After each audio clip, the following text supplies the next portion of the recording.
My parents turned my daughter away on Christmas night, and I did not learn it until later. Her name is Lily Caldwell. She is 10 years old, and she is the kind of child who plans surprises. She wrapped small gifts with careful tape and wrote tags in neat letters, then carried the bag like it was treasure. My parents had invited us for dinner, but I was running late from work, and I told Lily to go ahead with the neighbor. I thought my parents would smile and pour cocoa and save her a place. Instead, Lily stood on the porch of Diane Caldwell and Frank Caldwell and heard a sentence that still burns in my mind. They told her there was no seat left and no room at the table. They acted like she was a stranger, and they closed the door while she was still holding the bag. Lily did not scream. She did not knock again. She just turned around slowly. The air was sharp. The sidewalk was slick, and the streetlights looked far apart. She walked almost 2 miles back to our apartment, with cold biting her fingers and tears freezing on her cheeks. When she reached home, the building felt too quiet, and the hallway smelled like old carpet. She unlocked the door, stepped inside, and the silence swallowed her whole. She called my phone, then called again, and when I could not answer, she left a voicemail. Her small voice tried to sound brave, but it cracked anyway, and she asked if she had done something wrong. She said she was sorry, and that she would eat cereal, and that I did not need to rush. I listened to that message in my car, in the parking lot, and my hands started shaking on the steering wheel. I drove straight to my parents' house, but the lights were still warm inside, and I could see shadows moving behind the curtains. That was when I understood. They did not forget Lily, they chose to shut her out. My name is Megan Caldwell. I am 34. And Lily Caldwell is 10 away. We were living in a 1-bedroom apartment near Broad Street in Richmond, and it was small, but it was ours. Lily had the bedroom. I slept on the couch, and the radiator clicked every 40 minutes. The kitchen faucet dripped at night, and I had learned to ignore it. I was saving. I was rebuilding, and I kept telling Lily that temporary did not mean hopeless. My parents, Diane Caldwell and Frank Caldwell, liked to pretend they were generous. They would drop off a casserole, then remind me how lucky I was, as if help was a leash. They also liked to perform family pride, especially around the holidays when pictures mattered more than feelings. A week before Christmas, Diane called and said we should come for dinner, and she sounded sweet in that careful way. I hesitated, then I agreed, because Lily missed the idea of grandparents. I planned to arrive together, but work ran late, and I made a bad choice. I told Lily to go ahead with our neighbor, Tess and Nguyen, and I promised I would be right behind them. In my mind, Lily would be welcomed, a place would appear, and everything would feel normal for one night.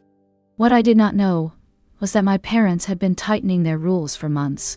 They had a house they loved to brag about, but it was not really theirs. It belonged to my great-grandmother, Aunt Evelyn Hart, and she had kept it inside a living trust. She was old, she was sharp, and she never liked how my parents treated people. Diane and Frank lived there as if they owned it, and they acted untouchable. That Christmas week, I still thought the worst they could do was make a passive comment across the table. I did not imagine they would punish a child for arriving without her mother. I drove through the dark, with Lily message playing again and again. By the time I reached my parents' street, my chest felt tight, and my jaw ached from holding back words. Their house looked warm, lights glowing, music muffled, silhouettes moving like nothing happened. I knocked once, then twice, and when Diane opened the door, she smiled for a half second. Then she saw my face, and the smile slid away. I asked where Lily had been, and Diane started talking too fast. She said Lily showed up early. She said the table was full. She said there was no extra chair. Frank appeared behind her, arms folded, eyes flat, like a judge who already decided. I told them Lily is 10, and you do not send a child into the night. Diane tried to make it about manners, about schedules, about me being irresponsible. Frank added that kids learn consequences, and he said it like he was proud. I did not scream, because screaming would give them a show. I stepped inside, took the small bag of gifts from the counter, and I told them that Christmas was over for us. Then I turned around and left, before they could rewrite the moment. I drove back to our apartment, and Lily was sitting on the couch with a blanket. Her cheeks were red, her hands were cold, and she looked smaller than she should. I held her, and she kept apologizing, as if love was something she had to earn. That was when the anger finally settled into focus. I did not want to fight. I wanted protection. I put Lily to bed, I made sure the door was locked, then I sat at the kitchen table. I opened my phone, and I called the one person my parents could not manipulate, Aunt Evelyn Hart. Aunt Evelyn answered on the second ring, and her voice was calm and awake. I told her what happened, slowly at first, then all at once, and I heard a hard silence on the line. She asked one question: did Lily walk home alone? And I said yes. Evelyn exhaled, and the sound carried years of disappointment. She said Diane and Frank were living in her house under her permission, not under their rights. She reminded me that the trust was written to protect the family from people who forget decency. Then she told me to give her 1 hour, and to keep Lily close. I sat in the dark kitchen, listening for Lily breathing, and I felt a strange relief. I was not asking Evelyn to punish them. I was asking her to stop them. Evelyn called back before midnight, and she said her attorney, Jordan Pierce, was already drafting documents. She said Jordan would deliver a certified letter, and it would not be a conversation. She said Diane and Frank would be ordered to leave the property, and they would be warned against contacting Lily directly. 5 hours after that, while my parents were still pretending the night was normal, a courier arrived at their door. Jordan Pierce had a firm stamp, and the letter was plain and brutal. It stated the trust owner was revoking their permission to live there, effective immediately, and it demanded keys and access codes. Diane later told a cousin that she felt the blood drain from her face, and for once I believed her. My parents tried to call me, then they tried to text, then they tried to blame me for overreacting. What they did not know was that Evelyn had also asked Jordan to look into the property records. The first thing he found was that my parents had been renting out the basement as a short-stay unit without permission and keeping the money. Jordan Pierce called me the next morning, and his tone was careful and firm. He said the trust paperwork was clean and enforceable, and my parents had no legal ground. He also said he found something worse, hidden in plain sight. Diane Caldwell and Frank Caldwell had been renting the basement as a short-stay unit for cash, and they never told Aunt Evelyn Hart. They listed it online. They took photos. They promised privacy, and they pocketed every payment. Jordan said there were reviews and dates and messages and proof that could not be explained away.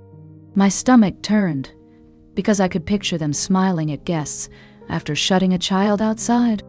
Aunt Evelyn asked Jordan for a full report, and she asked for screenshots and financial estimates. Then she called me, and she did not raise her voice, but I could hear the steel. She said they were not only cruel, they were dishonest and greedy. She said the trust was meant to stop exactly this kind of behavior, and she was done pretending. I looked at Lily across our small kitchen, eating toast with jam, and I felt a new kind of clarity. Lily did nothing wrong, and she should never carry shame for adult choices. I told her we were safe, and that she did not need to be brave alone again. She nodded, but her eyes stayed cautious, like she was waiting for another door to close. Later that day, Diane called me, and I let it go to voicemail. She left a long message, full of blame and soft threats, and she kept saying family handles, things privately. Frank sent a text that said I had embarrassed them, and he demanded I fix it. I did not respond, because I had already chosen my side. That night, Tessa and Nguyen brought us soup, and she sat with Lily while I listened to Jordan explain the next steps. He said the eviction notice would be served properly, and the trust would demand immediate compliance. He also said the basement rental could trigger penalties, and it gave Aunt Evelyn even more leverage. I stared at the wall, and I realized my parents were not just unsafe, they were reckless. By the second day, Diane Caldwell started calling everyone. She called cousins, she called church friends, she called people who barely knew me, and she told a version where I was unstable.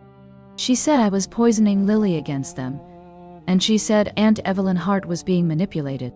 Frank Caldwell posted vague messages online about ungrateful children and loyalty and respect. They never mentioned Lily walking home, because that truth would ruin their story. I focused on Lily, and I kept our routine steady. I packed her lunch, I walked her to school, and I reminded her that adults are responsible for their choices. Still, she flinched when the phone rang, and she asked if we would have to move again. I told her no, and I meant it, even if I did not know how yet. On the third day, Jordan Pierce told me Diane and Frank refused to leave. They claimed they had rights, and they demanded a meeting, and they tried to bargain like it was a business deal. Aunt Evelyn refused to negotiate. She told Jordan to proceed, and she added a clause that barred them from using the property for any rentals or income, effective immediately. Jordan also discovered the basement listing was still active. A guest named Miles Bennett had booked a weekend, and Diane had not canceled. Jordan contacted the platform, provided documentation, and the listing was taken down. That detail mattered because it proved my parents were still trying to profit, even while playing victim. Diane exploded after that, and she left me another voicemail, louder this time. She said Lily should learn discipline, and she said I was raising her to be entitled. I listened once. Then I deleted it, because Lily did not deserve to hear that poison someday. I sent Jordan the voicemail file anyway, because he said every piece of hostility helps. Aunt Evelyn called me that night, and she apologized for not stepping in sooner. She said she had hoped Diane would grow into kindness, but hope is not a plan. She said she wanted to protect Lily. And she wanted to protect me too, and she asked if I was willing to take a bigger step. Aunt Evelyn Hart invited me to her apartment 2 days later, and I brought Lily Caldwell with me. Evelyn did not fuss. She simply made tea and watched Lily carefully, like she was memorizing what safety should look like. Then she asked Lily how the porch felt, and Lily answered with honest words and a small, steady voice. She said the door sounded heavy. She said the cold felt like needles, and she said she kept thinking she must have done something wrong. Evelyn reached across the table, and she took Lily's hand, and she told her that the wrong belonged to the adults. Lily blinked fast, and her shoulders loosened by a fraction. After Lily went to the living room with a puzzle, Evelyn turned to me. She said the trust could be updated, and she wanted to change who benefited from it. She said Diane and Frank had been living there because she allowed it, and she was revoking that kindness. She wanted me, and Lily, to be protected by something solid. Jordan Pierce joined us on speakerphone, and he explained it in simple terms. The property could remain in the trust, but the occupancy rights could be granted to me and Lily, and the future value could be directed away from Diane and Frank. Evelyn said she had watched Diane take and treat love like a transaction. She said Lily had reminded her what family is supposed to be. I felt my throat tighten because I did not expect help that did not come with a hook. I asked Evelyn if she was sure, and she said she was past the age of doubt. She said consequences are not cruelty, they are boundaries. Jordan said he would draft the amendment, and he would schedule signatures with witnesses. He also said Diane and Frank would likely fight it, because they believed the house was already theirs. Evelyn gave a quiet laugh, and it was not warm. She said, "Belief does not change law." When we left, Lily held my hand tighter than usual, and she asked if we would ever have a real home. I told her yes, and this time it did not feel like a wish. It felt like a decision, already moving through paperwork towards something that could not be slammed shut. Jordan Pierce scheduled the trust amendment for the following week, and Aunt Evelyn Hart insisted on doing it properly. She brought witnesses, she brought copies, and she treated it like a line you do not cross. I sat at a polished table with Lily Caldwell beside me, coloring quietly and listening anyway. Jordan explained each page in plain language. Then he asked Evelyn to confirm her intent, and her mind was clear. She said she wanted Megan Caldwell and Lily Caldwell protected, and she wanted Diane Caldwell and Frank Caldwell removed from any benefit. The pen moved slowly, the signatures were steady, and the room felt heavier with every stroke. I thought of my parents' house, of that warm light behind curtains, and of Lily outside in the cold. I realized paperwork can be mercy when it prevents harm from repeating. When the final page was signed, Jordan placed it in a folder, sealed it, and told us it would be filed the same day. Evelyn looked at me, and she said, "This is not revenge. This is safety." Lily looked up and asked if it meant we would not be forced out again. "No, I told her it meant we were building something stronger than fear. Later that afternoon, Jordan called to say the amended trust was valid, and the notices would be updated to match. He also said my parents had been served again, and they were furious. Diane left a voicemail for Evelyn, and her voice was shaking with anger, not sorrow.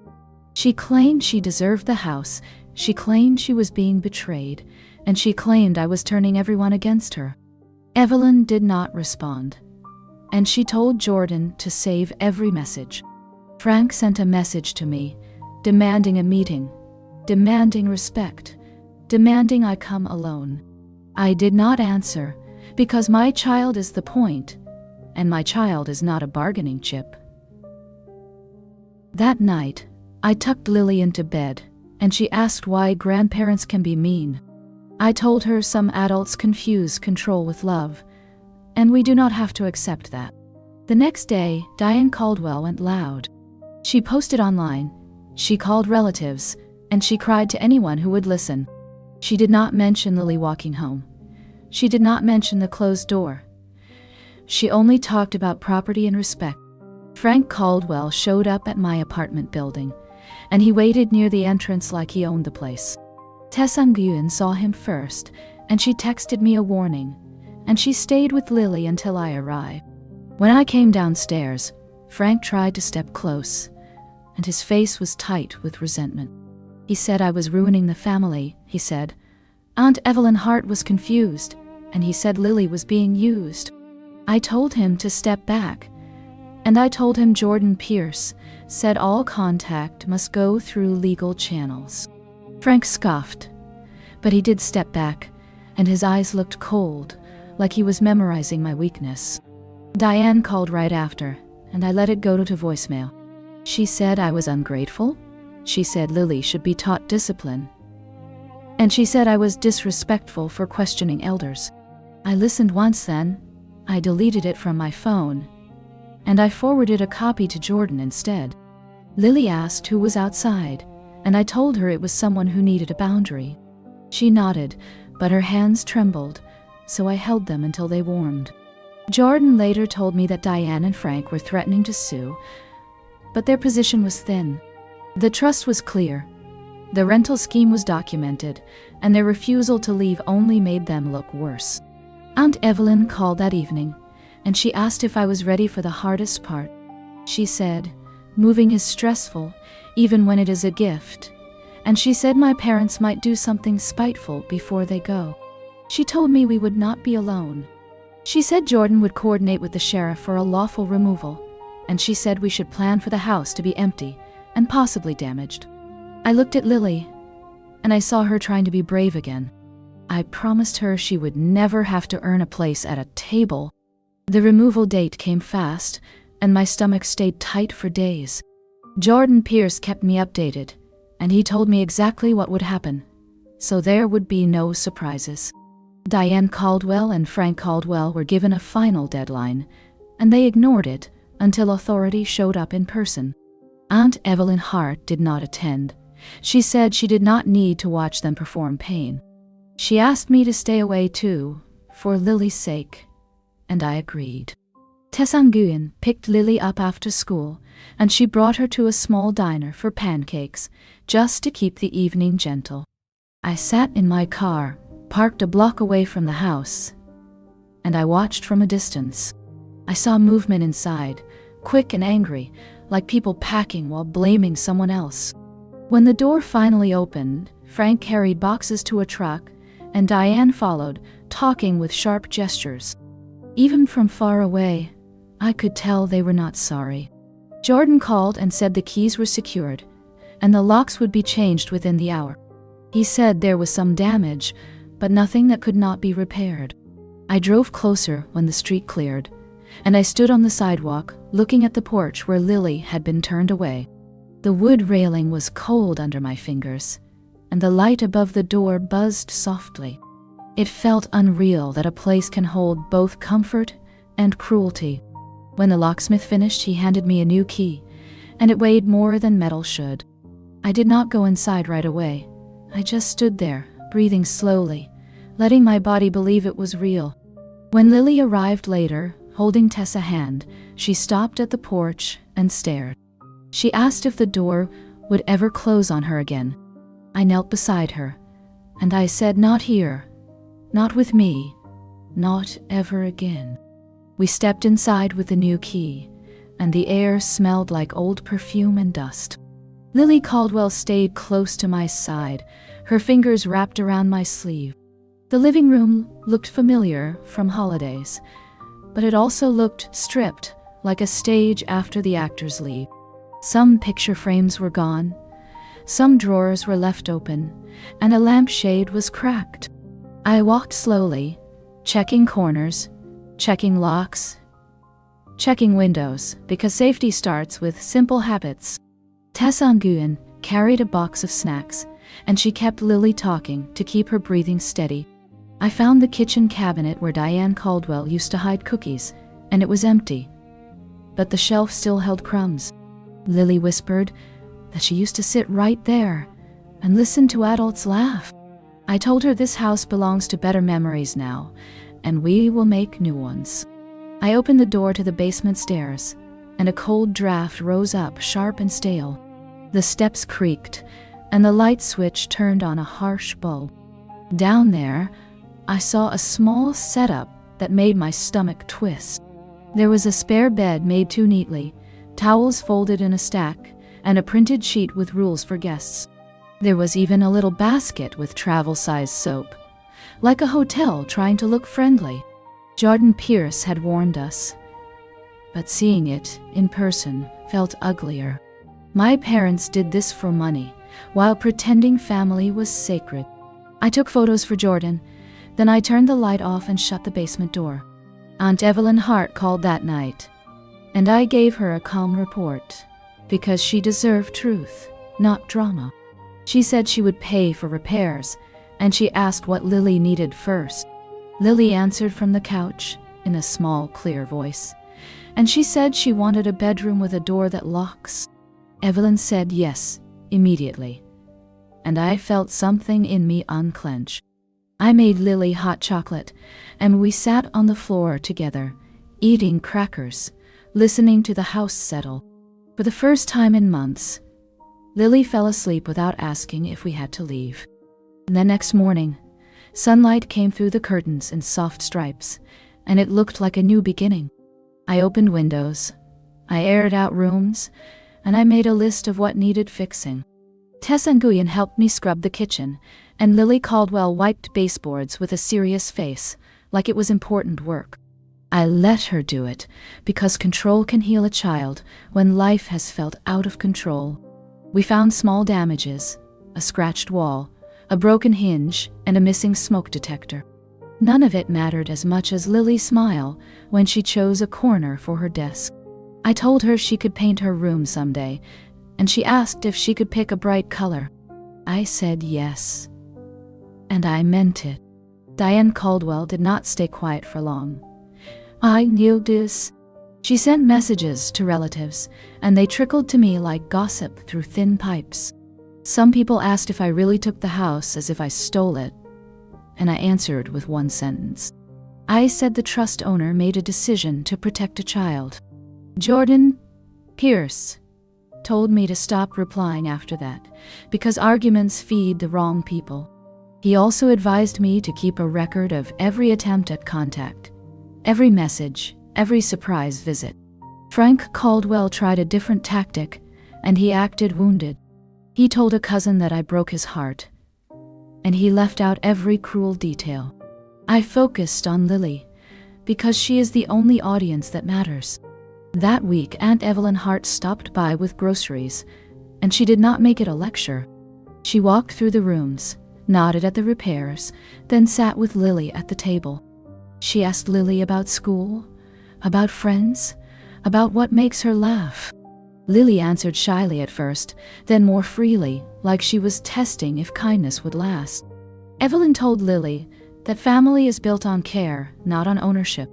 I watched them, and I felt grateful, but also alert. Trauma teaches you to wait for a catch. Still, each quiet day in that house proved there was no catch, only boundaries, and a chance to breathe. By the second week, Diane Caldwell took her story online again, and this time she used names. She called me ungrateful, she called Aunt Evelyn Hart confused, and she hinted that Lily Caldwell was being coached. People who did not know the truth reacted fast, because outrage is easy. I did not respond publicly, because public fights turn children into content.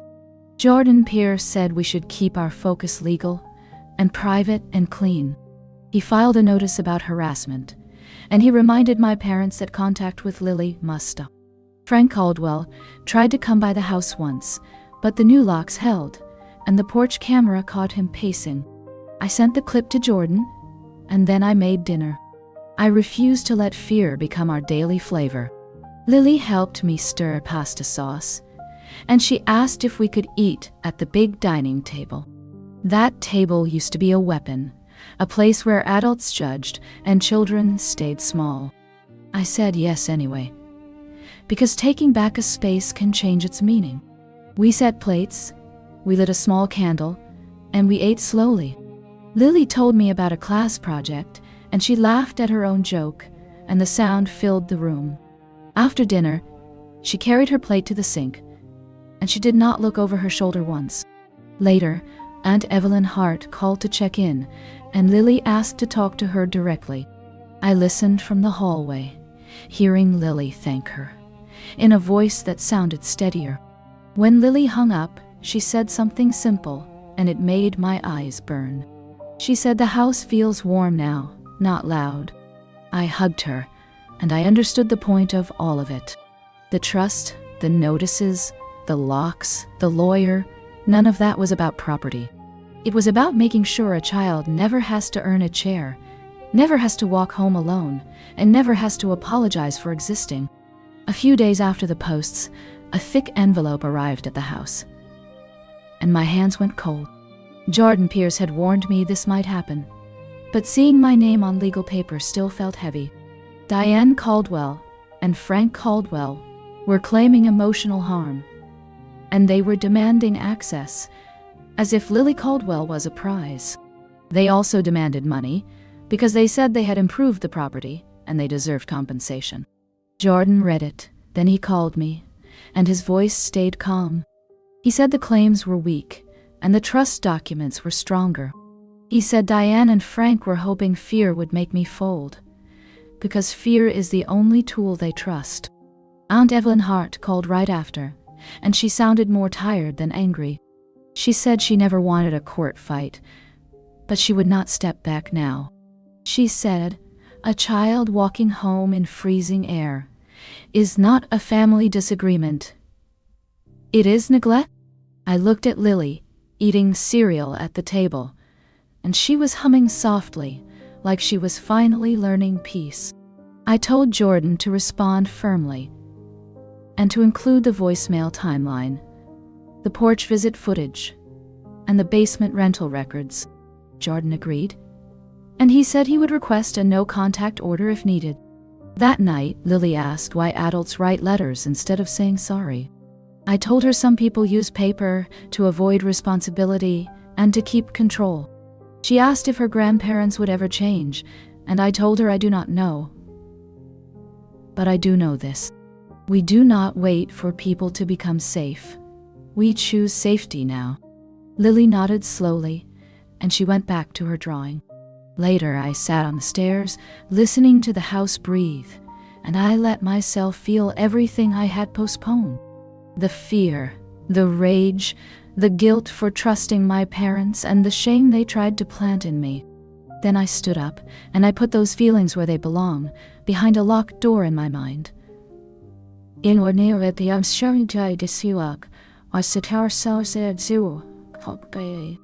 I called Tessa Nguyen, and I asked her to keep being close, because community is part of protection.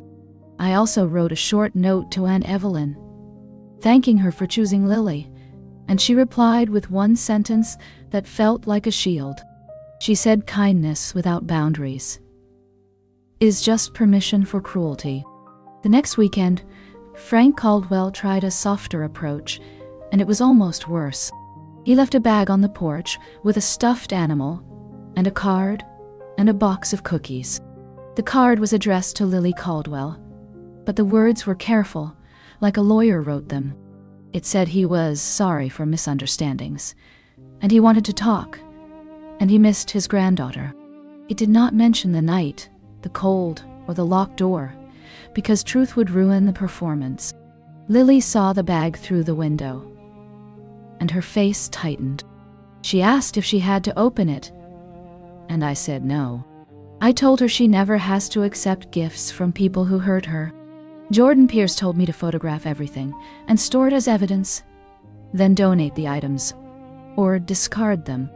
I did what he said, because documentation turns chaos into facts. Diane Caldwell followed with a different tactic, and she called Aunt Evelyn Hart directly. Evelyn told me later that Diane cried on the phone and claimed she was being punished for one mistake. Evelyn asked her a simple question. "Why did you close the door?" Diane had no honest answer, only excuses, and Evelyn ended the call. That night, Lily asked if it was wrong to feel nothing when she saw their gifts. I told her numbness is a shield, and it is normal when trust has been broken. I also told her she is allowed to miss the idea of grandparents and still refuse the real ones. We made dinner together, and Lily chose the menu, macaroni, and vegetables because it felt like comfort. After we ate, she asked if we could start a new tradition. She wanted to leave an extra chair at the table, even when no one comes.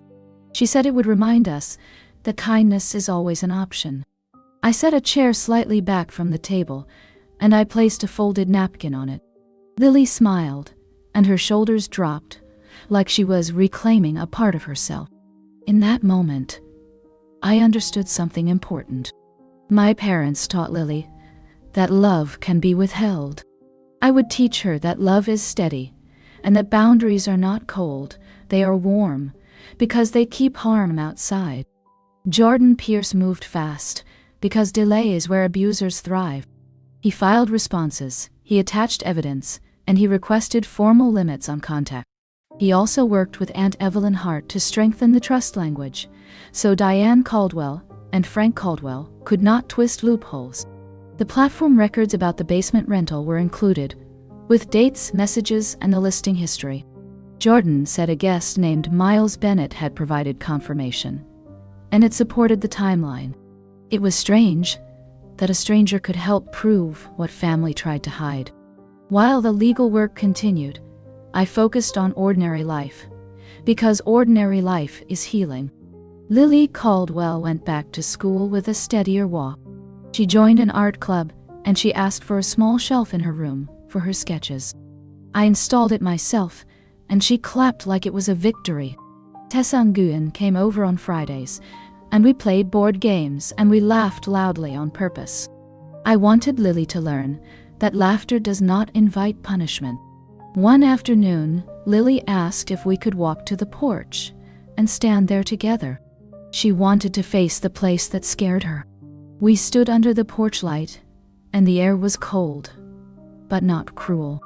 I told her what happened was real, and it was wrong, and it was not her fault. She nodded, and she said she believed me. Then she surprised me, and she asked if we could leave a small note inside the mailbox for the next person who feels unwanted. She wrote a few simple lines, telling them to keep walking toward people who choose them, and to never apologize for needing warmth.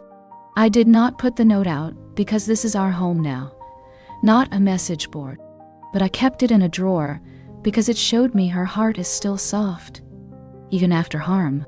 That is why I will keep doing the hard work, the paperwork, the cameras, the records, the boundaries. Not because I enjoy conflict, but because I refuse to let a child grow up thinking a locked door is normal. The truth is plain, and it fits on one line. A family that turns away a 10-year-old does not deserve the power to decide her future. A week later, Jordan Pierce told me Diane Caldwell and Frank Caldwell requested mediation, and they framed it like peace. Jordan said their filing used soft words, but the goal was still control. They wanted access to Lily Caldwell, and they wanted me alone in a room where they could press and rewrite. Aunt Evelyn Hart refused to attend, and she said Diane and Frank already had their chance to act human. I agreed, because Lily is not a topic for negotiation, and she is not a prize for good behavior. Jordan sent a response, offering one option only: all communication must stay written, and all topics must be about legal compliance. Diane reacted fast, and she sent a long message to my email, full of tears and blame. She said she made one mistake, and she said I am cruel for holding it. She did not say I locked out a child, and she did not say I'm sorry.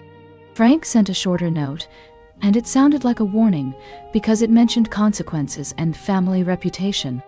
I forwarded everything to Jordan, then I blocked their numbers again. Lily asked why my phone was quiet lately, and I told her quiet can be a gift. She nodded, and she asked if it is okay to feel relieved. I said yes, because relief is your body learning safety. That weekend, we walked through the neighborhood, and Lily held my hand loosely, not tight. She pointed at a yard with holiday lights still up, and she laughed at a plastic snowman, leaning sideways. I realized she was starting to look outward again, not just backward. At home, I checked the porch camera before bedtime, and the street was empty. I sat beside Lily, and I told her the truth in simple words. Adults who hurt you sometimes pretend they forgot, because forgetting is easier than shame. Lily listened. Then she said something that made me proud. She said if they forgot, then they can learn, but they still do not get to be close. I kissed her forehead, and I told her she is learning boundaries faster than I did. The pressure did not come only from Diane Caldwell and Frank Caldwell. It came from the people around them. A cousin I barely knew sent me a message, asking why I cannot just forgive. A church friend of my mother wrote that family is sacred, and she wrote it like a weapon. Even a former co-worker of mine asked if the story online was true, as if Lily Payne was gossip. I felt anger rise, but Jordan Pierce warned me that replies can be twisted and screenshots last forever. So I practiced restraint, and I kept my answers clean. When I responded at all, I used one sentence. A child was locked out at night, and we chose protection. Most people went quiet after that, because facts make judgment harder. Diane tried to counter with performance. She posted photos of old Christmas dinners, and she wrote captions about love and tradition and heartbreak. She wanted the world to see her as the wounded mother, not the adult who shut a door. Lily noticed the posts anyway, because kids hear things at school, and whispers travel. She asked me if people think she is a liar. I sat with her at the dining table, and I told her the truth again. People believe the story that costs them the least, and that does not mean you are wrong. I asked her what she remembers, and she described the porch light, the cold air, and the sound of the lock.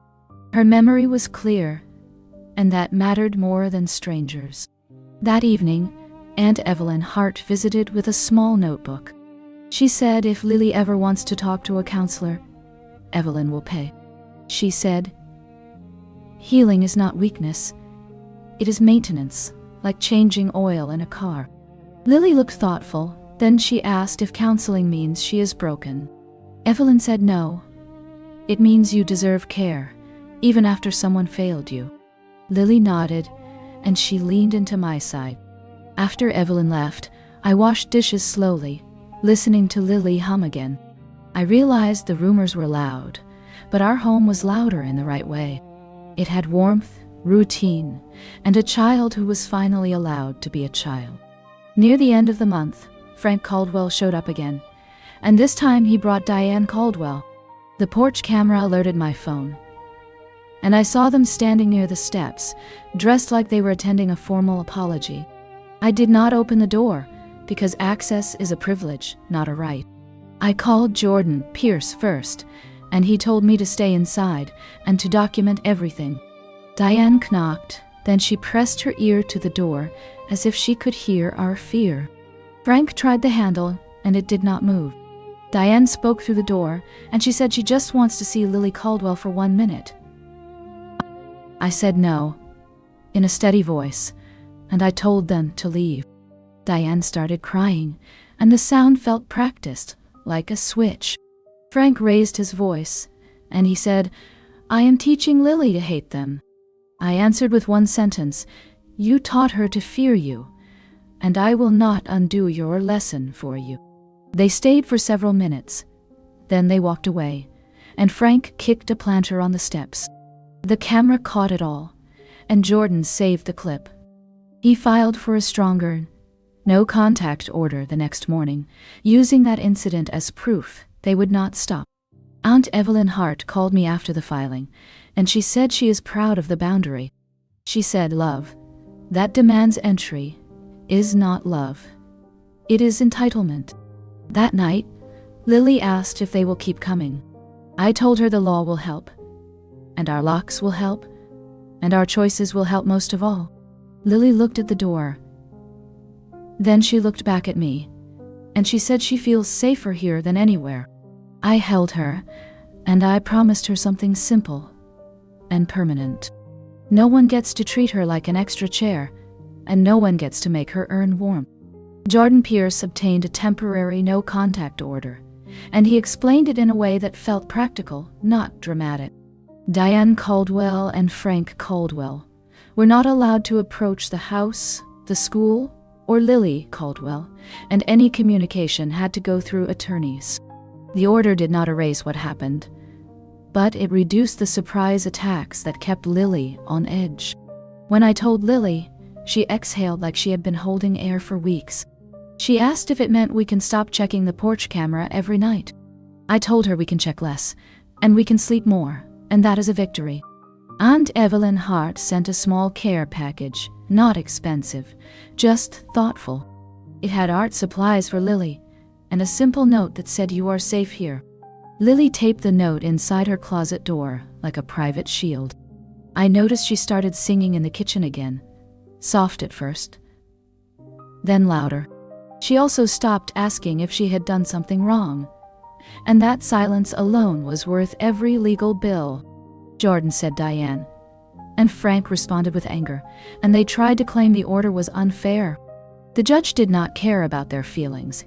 He cared about patterns and evidence.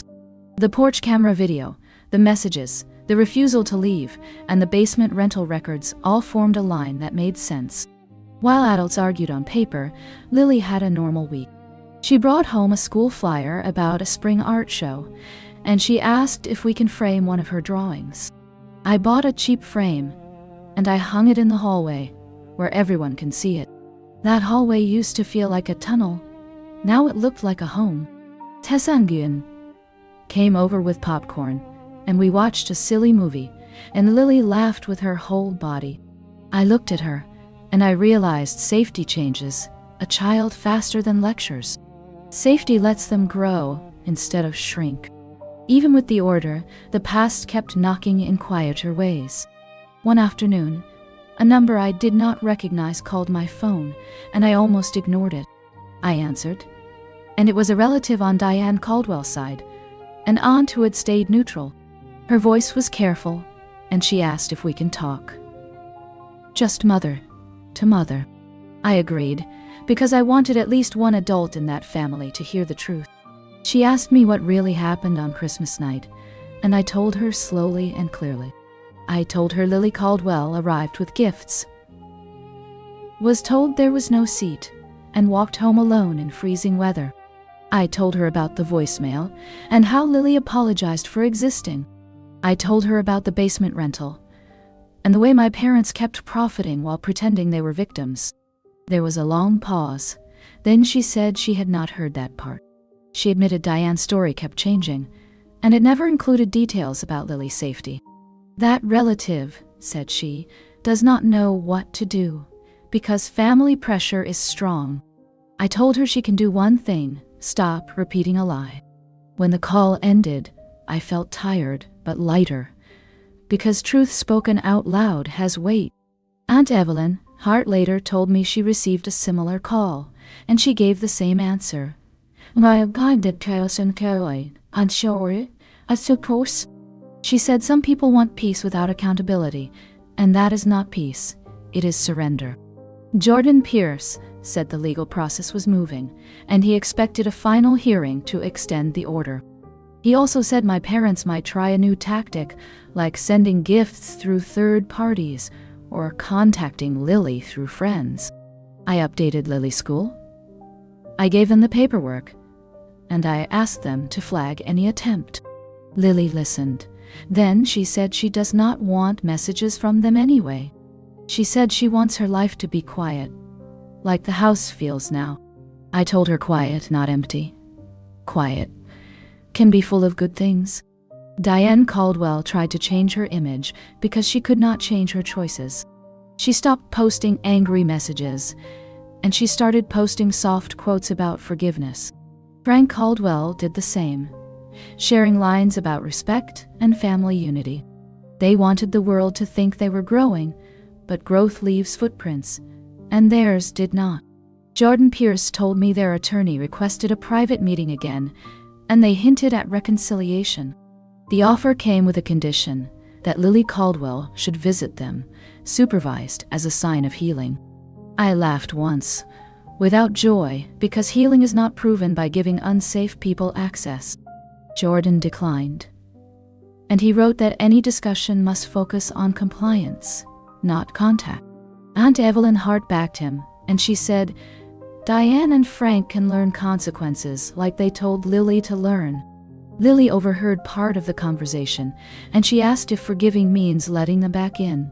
I told her forgiving can mean letting go of the wish that they were different, not giving them another chance to hurt you.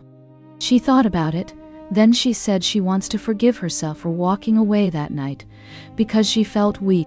I held her face in my hands, and I told her she was strong, because she chose survival. She nodded, and her eyes filled. Then she blinked it away, like she was practicing a new kind of courage. That weekend we hosted a small dinner. Just me, Lily, Tess and Ewan, and Aunt Evelyn Hart. We set 4 plates and we kept an extra chair nearby, because Lily wanted it there.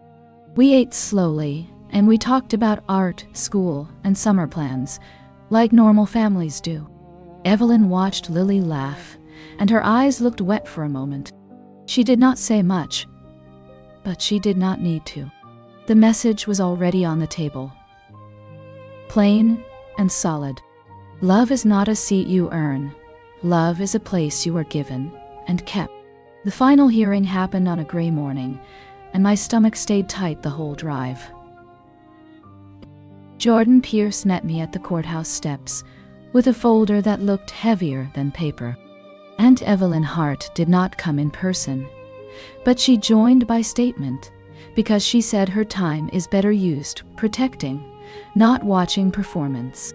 Diane Caldwell and Frank Caldwell arrived together, dressed neatly, faces practiced like they were attending a holiday photo.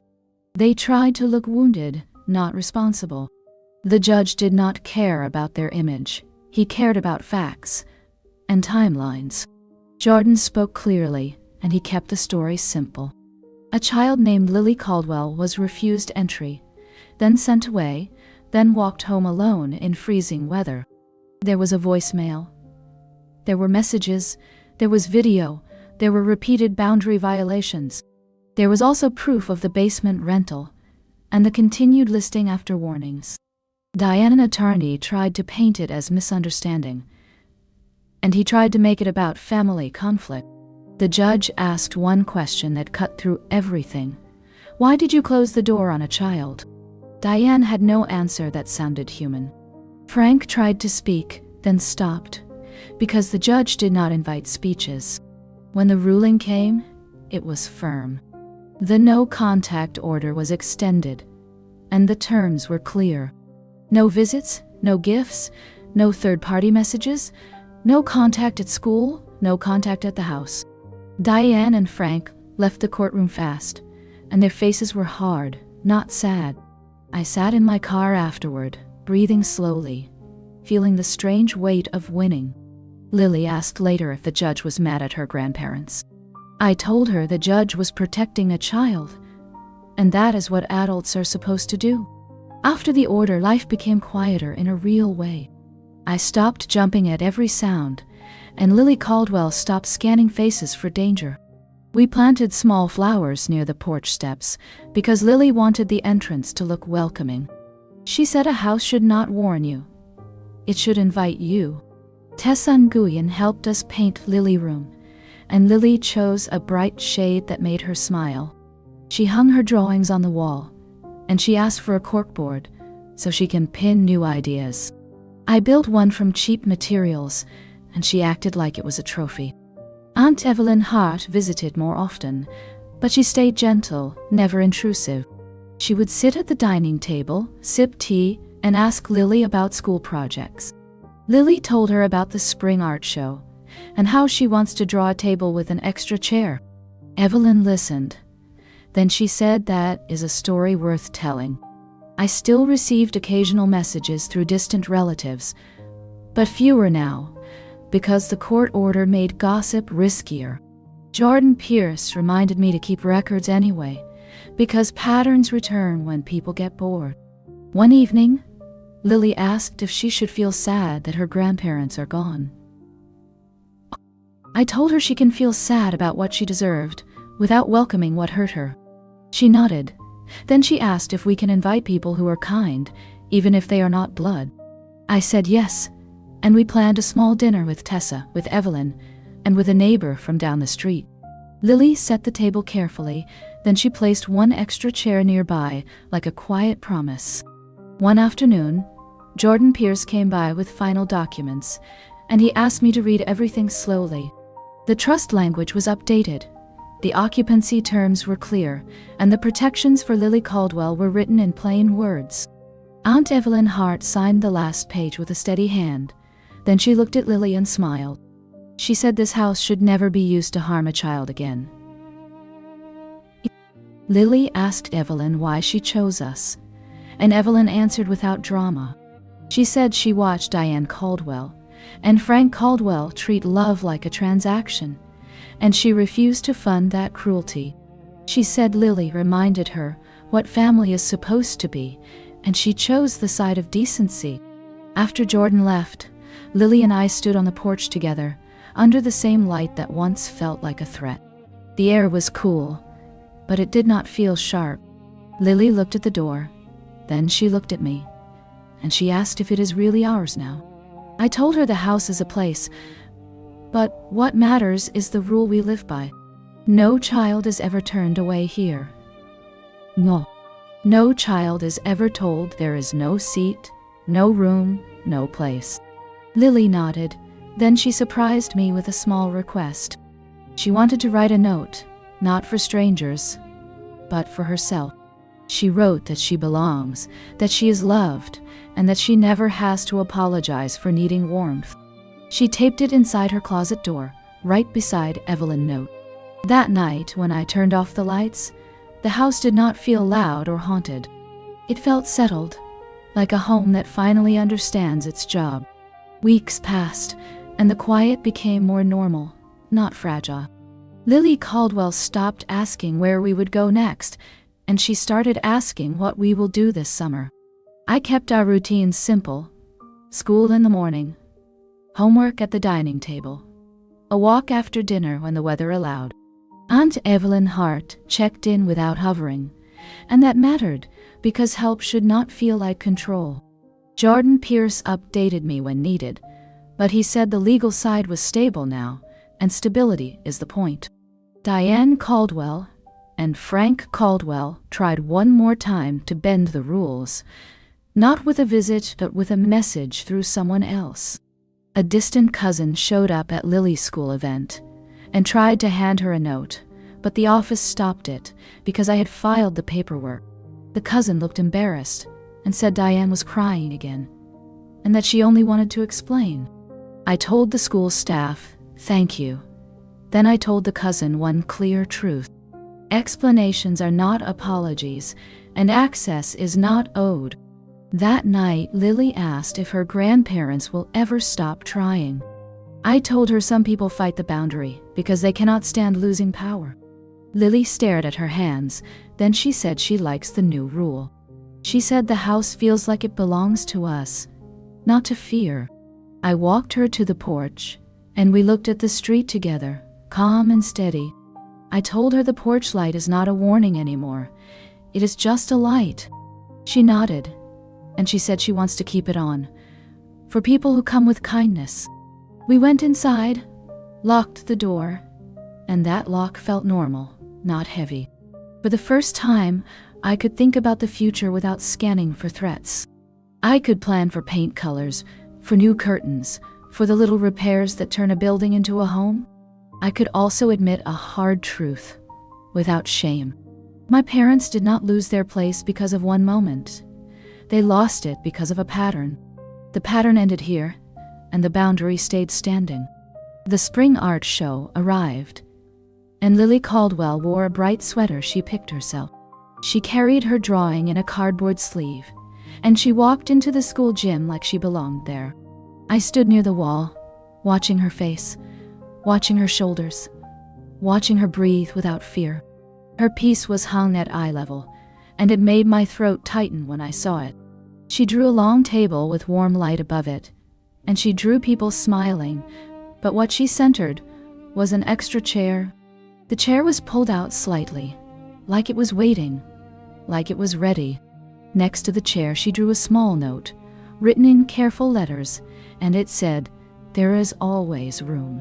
Teachers stopped to look, parents nodded, and one woman wiped her eyes without speaking. Lily did not perform. She just explained quietly that nobody should have to earn a seat. I asked her how she thought of it, and she said she remembered the porch, but she also remembered the first night in our house, when we set the table anyway. She said she wants to keep choosing that version of life. Aunt Evelyn Hart came to the show, and she did not make a speech. She simply stood beside Lily and smiled. Jordan Pierce also stopped by for a moment, because he said he wanted to see the outcome of all the paperwork. Tessa Nguyen brought flowers, and she hugged Lily like family, because she is. After the show, we went home, and Lily asked if we can hang the drawing in the hallway. I framed it, and we placed it where you see it as soon as you enter. Lily looked at it for a long time, then she said something soft and final. She said the chair is for people who come with love, not for people who come with rules. I told her that is wisdom, and it will protect her, even when I cannot. We ate dinner at that same big table, and the extra chair stayed nearby, not as sadness, but as a promise.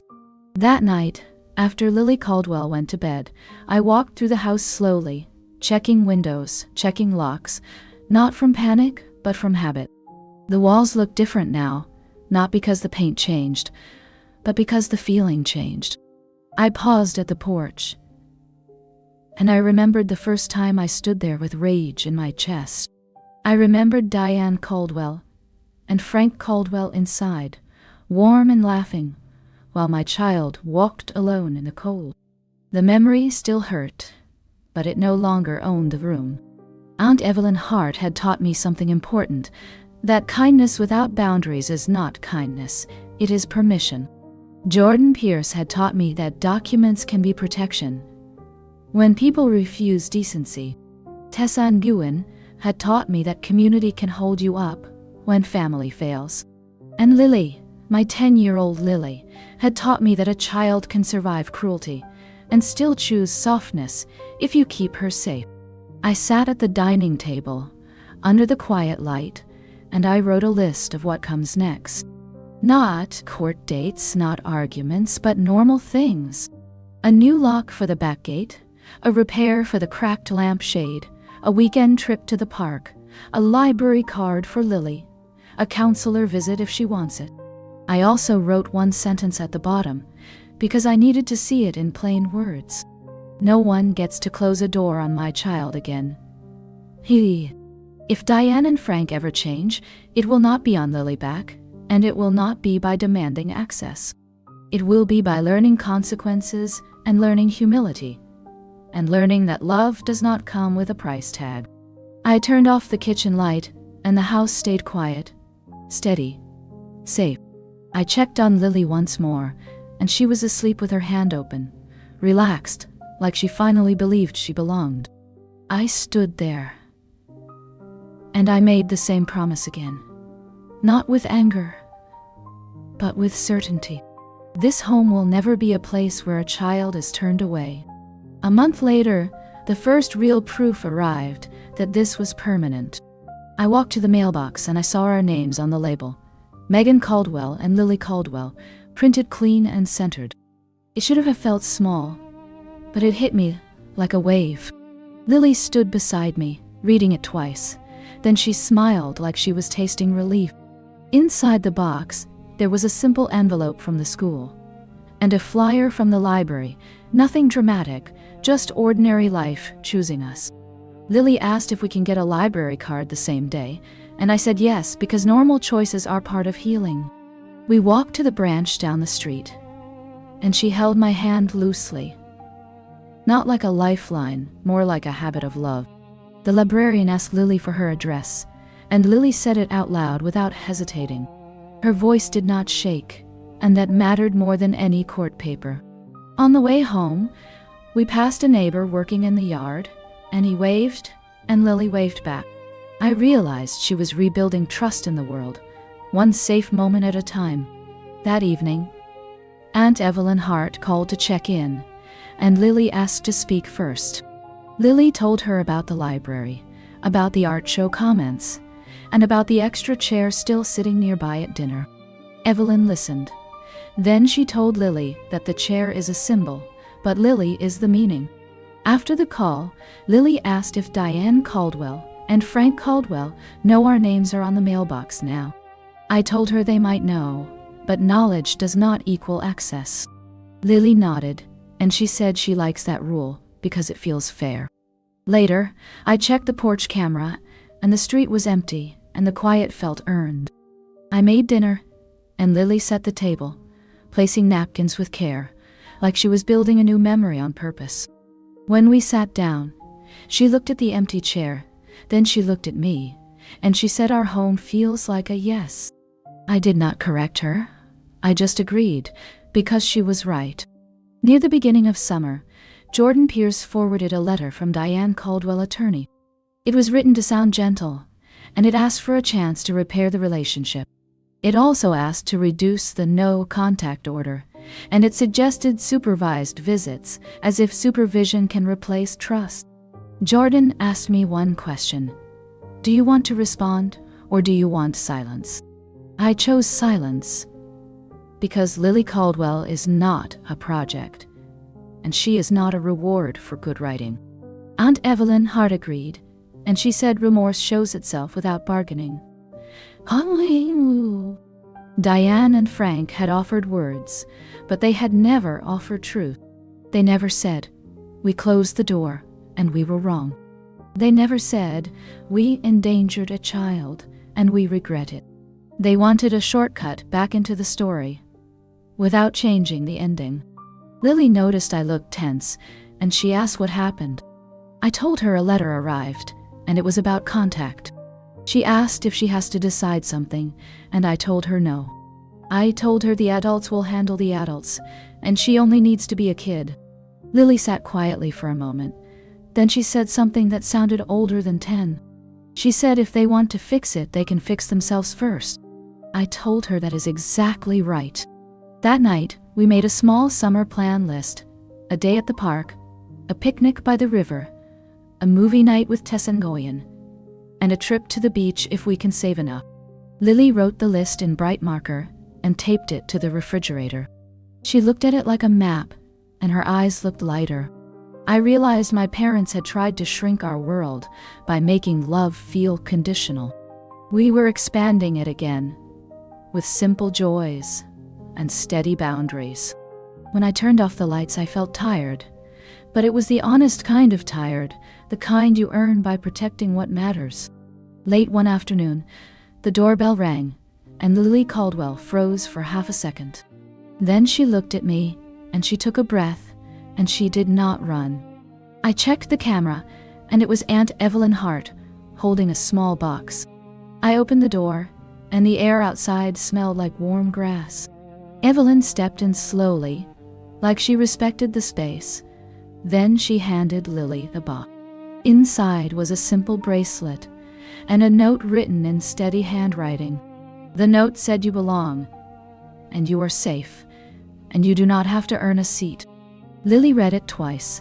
Then she hugged Evelyn, careful at first, then real. Evelyn looked at me, and she said this is why she did what she did. Not for property, not for pride, but for a child who deserved protection. We sat at the dining table, the same table that once felt like a weapon, and we talked about ordinary things. Evelyn asked Lily about her favorite books now, and Lily talked about stories where the hero sets boundaries and does not apologize for them. Tess and Goyen arrived later with lemonade, and she made Lily laugh, and the laughter did not feel fragile. It felt normal, like the house was doing its job. When evening came, Lily asked if we can keep the porch light on, like always. I said yes, because the porch is not a threat anymore. It is a welcome, but only for people who come with care. Before bed, Lily stood in the hallway, looking at her framed drawing of the table and the extra chair.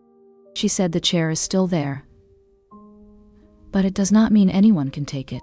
She said it means we choose kindness, and we choose safety, and we choose who sits with us. I kissed her forehead, and I told her that is the whole lesson. A locked door can hurt, but a chosen door can heal. By the end of summer, the house felt like it had always been ours. Not because of papers, but because of peace.